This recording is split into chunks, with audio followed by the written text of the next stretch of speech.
আমার জানলার পাশে নেমে এলো সে। আমি জিজ্ঞেস করলাম, নামটা যেন কি? তার মুখে রাগ খুব। বলবো কেন?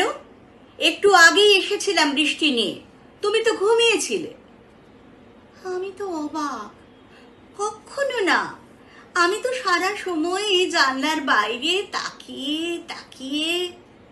সে আরো রেগে বলল, চুপ করো, অসুখ বিসুখ এটা ওটা ওগুলো ঘুম নয় তো কি? আমি বললাম, রাগ করো না শ্রাবণ।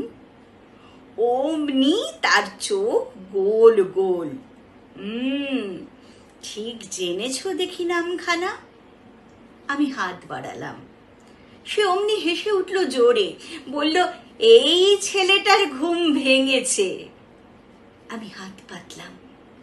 বৃষ্টি দেবে না? হুড়মুড় করে ঘরে ঢুকলো সে। নখ থেকে চুল, তোষক, বালিশ, পাপোশ ঝমঝমিয়ে খেলতে খেলতে, খিলখিলিয়ে হাসতে হাসতে সে বলল, এবার যাই গো ছেলে, কিন্তু ফের যদি ঘুমিয়েছ মরুভূমি পাঠাবো, দেখো ঠিক। শ্রাবণ কখন চলে গেছে, একলা আমি আর আমার অভিমান।